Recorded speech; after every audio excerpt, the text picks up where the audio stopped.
Alright, hello, my name is Uriel Nathan Theunis. I'm turning 24 this year. I'm originally from Pretoria, and that's in Gauteng.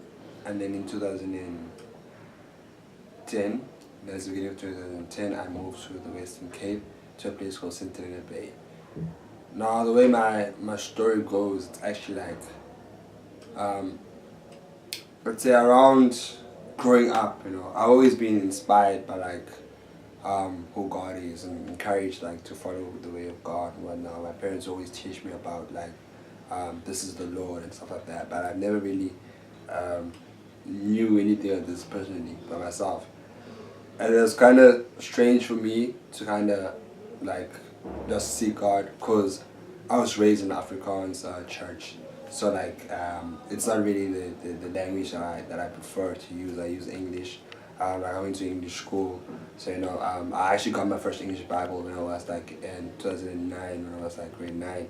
So that was like a big step for me, in trying to discover faith, because I could actually sort of relate to the stuff that I was reading. I would go to church, but I wouldn't really hear or take an interest much of what was being said, since it was Afrikaans for that matter. Um, and that sort of hindered me in my faith. So once I got to the experience that I could actually get an English Bible and read for myself what the Bible says, that's when it kind of became relevant to me. And I remember my first Bible was like a story Bible, a kid's story Bible. It told you stories about who Noah was and who Jonah was and how fish came and whatever. And I was interested in that pictures and illustrations. And I'd read that thing cover to cover, and I'd know the stories, and I'd be intrigued by them till I got an actual Bible that had New Testament only. You see, and I would only read New Testament, not knowing anything in the Old Testament.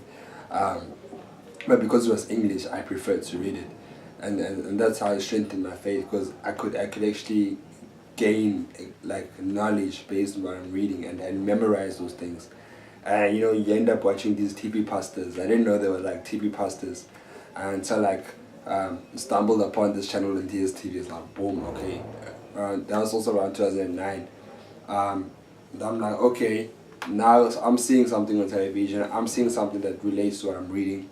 I'm inspired, I'm encouraged, and I watch and I learn more. See, so now it's a reference adding to a reference that I have already. So something is confirming what I've read already, and that kind of led me more to believe what I'm hearing, what I'm reading, and to understand it more as well. So I think moving around 2010, as I said, at the beginning of 2010, moving from Pretoria, as a capital city, the capital city of South Africa, and a place that's very busy. I can tell you that your life is quite different. I grew up in sort of the ghetto, and so you've got some bad influences in your life that you're trying to wrestle yourself out of. But then moving to a small town, a small city, it's like not even a small city, a town. Things just change, and I believe that it changed for a good way, even though my lifestyle changed. I no longer had the same influences, no longer could think the same way. I found myself being in a situation that I sort of had to make my own personal choices in life. I sort of had to think about my own ways, because now the culture around me changed. That the inspiring figures, or the figures around me changed. You could no longer look up to a kid that's in grade 11 and aspire to be like that kid, because that kid was no longer there. That kid was someone else. That kid looked different and did things different. Who was no longer a person in your street or community that embodied a certain principle, or a certain let's say regional culture. In this hood we do things like this, or in this street we do things like this. So if you're friends with these people, you do things like this. Suddenly these people had their own way of doing things, and that was that. And yeah, so that's basically how life was for me. And in that I learned more about who God was, because I had to sort of find myself in sort of defining who I think I am. I could no longer look up to people and think that I want to be that person. I need to find who do I think that I am. I need to trust in that. And I think it went to a point that I have to tell myself, I believe God made me to be this and this and this person. I always had this strong rooted morals, you know. My parents raised me with strong morals, but then my friends had no morals, you see. My crew had no morals, and then I've always been like, I don't want to do this, so I don't know why I'm going to do this. I'm not going to do it. And you feel bad you feel bad to yourself. You're like, you're not part of the culture. So moving from a city to a town, the culture changes, you realize things are different, and so that was my ground to apply the word to my life and kind of test the waters, you know. And that's why I grew in faith, to be an example to others. So I was able to sort of proclaim my faith and actually become more of an expressive Christian, based on the fact that my environment changed. Based on the fact that I knew new people now, and new people were trying to learn new things about me, or trying to learn who I am. I could be someone else, I could be someone different, and I could share with them something different that would influence their life.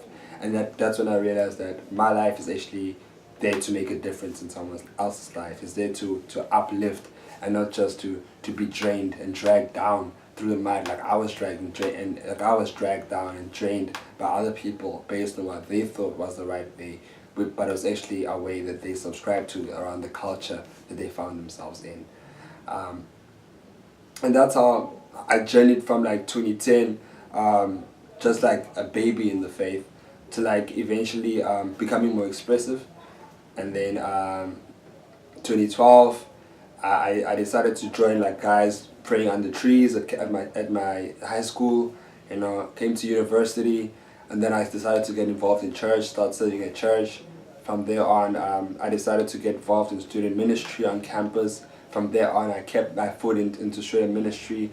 I found myself serving more, I found myself being involved more in student ministry, finding people that like sharing the same interests I share, and that took me quite a distance, you know. That took me to where I am today in 2017, being chairperson of the Students Christian Organization on my campus. And it's really been encouraging, and it's a journey that I trust that anybody who's trying to go into faith, like, just take the time and take the effort and trust God and see where He will take you. You know, it's all about believing yourself, and I think faith is that. It's believing in what you will be and what you will become.